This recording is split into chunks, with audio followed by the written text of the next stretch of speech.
पहलगाम वाक़े के बाद संतास माहिदा मुअत्तल हुआ और एक तरह से आर्मी जारहियत का आगाज़ हो चुका है। हुकूमत इस बारे में क्या सोच रही है? क्या इस मामले को अक़वाम मुत्तहिदा या आलमी अदालत लेके जाया जाएगा? क्योंकि पानी का रुख अगर मोड़ा या बंद किया गया तो नुकसान तो हमारा ही है। बिस्मिल्लाहिर्रहमानिर्रहीम। साहब बहुत बहुत शुक्रिया। देखिए यहाँ पे जो लीगल ऑप्शन हैं या कॉम्पिटेंट फोरम्स हैं, हमारी बिल्कुल इस हवाले से जो है वो बातचीत चल रही है, डिस्कशंस हो रही हैं और कल आपको बल्कि परसों मंडे को एक जो डिसाइसिव प्लान है, डिसाइसिव एक्शन है, वो आपके सामने होगा। इसके अंदर जो वायलेशन है, जाहिर बात है कि यूनिलैटरली इंडिया इसको जो सस्पेंशन है उसकी वो नहीं कर सकता। और इसमें क्योंकि ये वर्ल्ड बैंक ने ब्रोकर किया है, उन्होंने मीडिएट किया था, कई साल लगे इससे ट्रीटी को जो है इसकी नेटिग्रिटीज को देखते हुए इसके एग्रीमेंट के ऊपर। तो उसमें हम बिल्कुल जाएंगे। World bank most appropriate forum है, वर्ल्ड बैंक को लिखा जाएगा और इसके साथ साथ permanent court of international arbitration, क्योंकि हम पहले भी किशन गंगा, बगलियार डैम या दीगर जो अगर किसी भी शिप की या किसी इसके कॉवेनेंट की कोई वायलेशन हुई है स्ट्रीट के ऊपर, तो हम गए बगैर जाते भी रहे हैं, इसमें ऐसी कोई बात नहीं है। तो ये दो फोरम्स तो हैं, लेकिन सफारती लेवल पे मैं समझता हूँ कि यूएन सिक्योरिटी काउंसिल जो है वो एक अच्छा फोरम है। उस इस तमाम तर मामले को वहां पे एक इंडिया जो एक अग्रेसिव स्टेट है या उसने जो थ्रेट किया है इस तमाम तर मामले पे इंटरनेशनल पीस एंड सिक्योरिटी को डिस्टर्ब करने के हवाले से, मैं समझता हूँ कि वो एक अप्रोप्रिएट फोरम है और जाया जा सकता है। गो कि मैं खुद जो है बसीयत जो डिप्लोमेसी का तालिब इल्म या थोड़ी बहुत जो नॉलेज रखने के तहत मैं नहीं समझता कि यूएन सिक्योरिटी काउंसिल शायद इतना इफेक्टिव हो। लेकिन जो यूएन के जो सेक्रेटरी जनरल है उनका जो बयान आया है उस हवाले से मैं ये कह सकता हूँ कि उन्होंने क्योंकि दोनों साइड को कहा है कि आप जो है वो इत्मीनान से काम लें और आप बिल्कुल डी एस्केलेशन की तरफ वो बात लेके जाना चाह रहे हैं। तो बिल्कुल हमने तो पहले कह दिया कि हमारे पे जो इल्जाम लगाया जा रहा है बगैर किसी सबूत के, बगैर किसी एविडेंस के, बगैर किसी अपने आर्गुमेंट या अपनी बात को जो इल्जाम है उसको सब्सटैंशिएट किए हुए, आप देखें ना एफआईआर की ही अगर मिसाल उठा के देख लें, 150 पे हुआ होता है, 220 पे तक वो जारी रहता है और 230 पे एफआईआर भी हो जाती है पहलगाम वाक़े पे, सो व्हिच इज अब्सर्ड। अब दूसरी बात जो है, ये आप थोड़ा सा इसके हिस्टोरिकल पर्सपेक्टिव में भी देखें, ये लीगल ऑप्शंस या लीगल रिकोर्स जो हमें अवेलेबल है वो तो हम बिल्कुल इस्तेमाल करेंगे और हमें पूरा पूरा हक है इसको इस्तेमाल करने का, क्योंकि ये it's not in consonance with the Vienna convention of the law of treaties as well. जो ममालिक होते हैं कि आपस में जो इंटरनेशनल ट्रीटीज हैं, कई जो है वो बायलैटरल होती हैं, कई जो है वो उसके अलावा होती है, तो हमारे तो कई एग्रीमेंट्स बायलैटरल भी हैं। तो आप खुद अपने तय अपने तौर पे जो है उसकी वायलेशन या उसको सस्पेंड नहीं कर सकते। और बिलखुसूस IWT की अगर बात करें, इंडस वाटर ट्रीटी या सिंतास माहिदा जिसे आम फहम में कहा जाता है, तो उसकी तो सस्पेंशन हो ही नहीं सकती। उसके अंदर तो जो भी चेंज करना है, जो भी आपने अमेंडमेंट करनी है, वो म्यूचुअल एग्रीमेंट से होगी या बाहमी इत्तेफाक राय से होगी।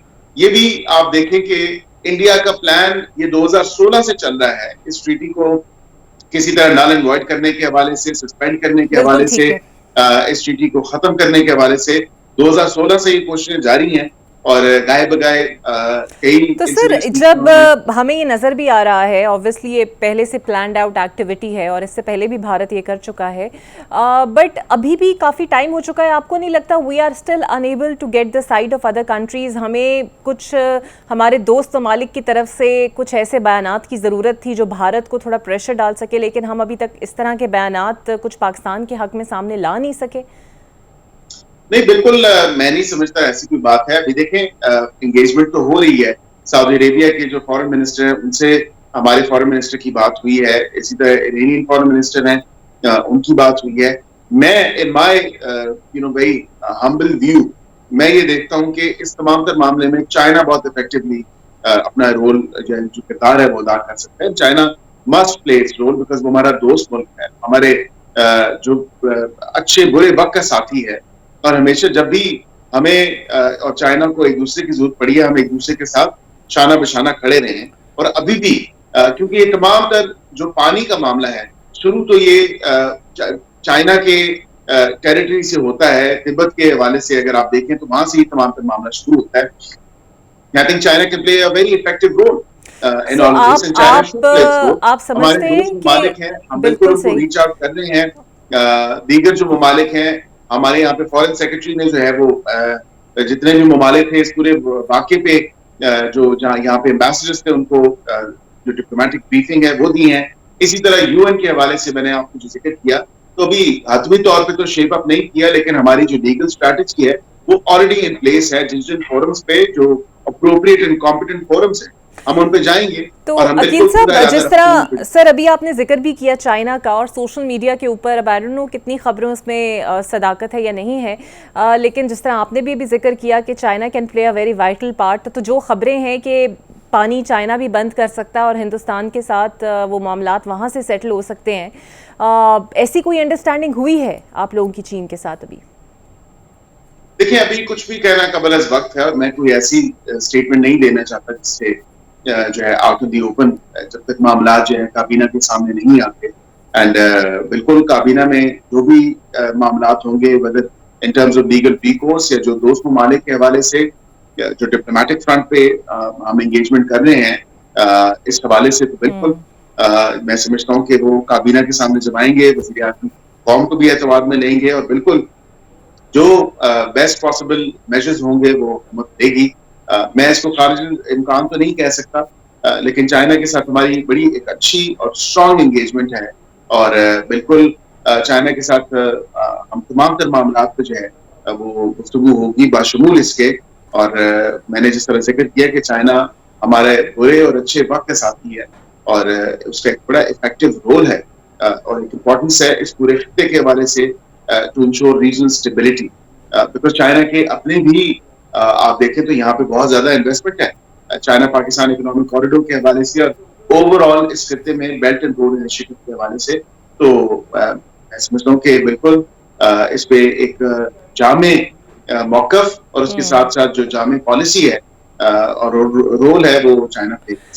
और सोशल मीडिया पर ख्वाजा आसिफ साहब के स्काई न्यूज़ को दिए गए बड़े चर्चे हैं उस इंटरव्यू के और उस ट्वीट के भी, जिसमें वो याद कराते हैं कि हम 3 दहाइयों से अमेरिका की फंसाई हुई जंग में काफ़ी लॉस हमने बर्दाश्त किया। फिर वो सवाल करते हैं कि उसामा को किसने लाकर फंसाया। इसमें तो कोई शक नहीं है कि है तो ये हकायक तल्ख लेकिन सच है, लेकिन आपको लगता है this was the right moment, इसको डिस्कस करना इस वक्त ज़रूरी था?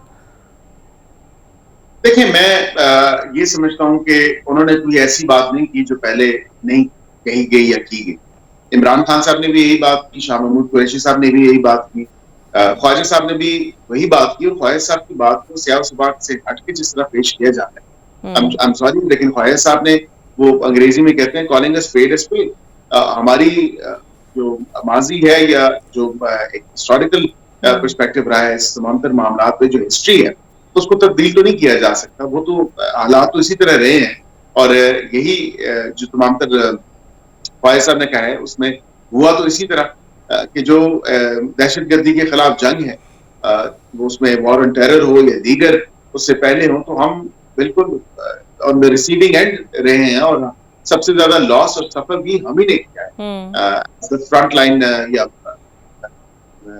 जो फोर फ्रंट पे हमने जो दहशतगर्दी के खिलाफ दूसरे ममालिक की जंग की उसमें बिल्कुल हम इसमें रहे हैं। तो इसको ख्वाजा साहब की स्टेटमेंट को इस तनाज़ुर में नहीं देखना चाहिए, उस पर सियासत नहीं करनी चाहिए। आई थिंक जो उन्होंने बात की है बिल्कुल उन्होंने दुरुस्त बात की है। टाइमिंग के हवाले से देखिए ये इस पे मैं कोई कमेंट नहीं कर सकता कि whether this was the right time और नॉट, लेकिन किसी भी इस तरह की तल्ख हकीकत या तल्ख जो चीज या माजी की जो ऐसी चीज होती है उसके लिए कोई राइट और रॉन्ग टाइम नहीं है। बिल्कुल सही।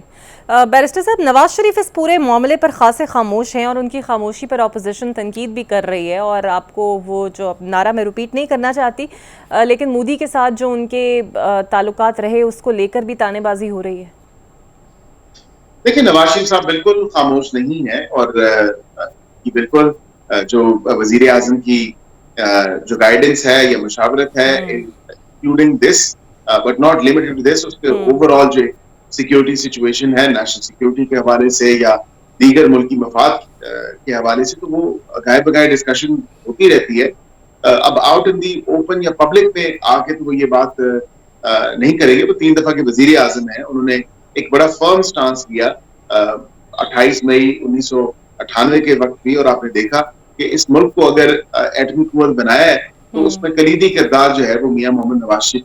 बिल्कुल सही। बावजूद इसके कि उस वक्त की हुकूमत ने अतल इम्कान कोशिश की, जो अमेरिका की हुकूमत थी, कि वो हमें पैसों से हमारा मुंह बंद कर दे या ये ऐसा काम ना करे, तो अगर मियां मोहम्मद नवाज शरीफ ये ना करता 1998 में, तो आज आप जो है वो डर डर के और सहम के आप वो टाइम गुजार रहे होते कि आपको कोई भी मुल्क अगर झूठा इल्जाम लगा के थ्रेट करे तो आप उसको आंखें नहीं निकाल सकते। तो आज जो है इसी वजह से जब क्योंकि आप एक एटमिक कुव्वत हैं, तो आपके एक कॉमिटी ऑफ द नेशंस में एक वकार भी है, इस खत्ते के अंदर भी और अदरवाइज भी, तो लोग आपको सीरियसली लेते हैं। और ख्वाजा साहब ने जो एक और बात की, मैं उस पर भी जरूर कहूंगा कि हम दोनों न्यूक्लियर स्टेट्स हैं, एटॉमिक बॉम्ब है दोनों के पास, और ख्वाजा साहब ने यही कहा कि the world needs to pay a little bit more attention या a closer look to this region as well, कि ये ना हो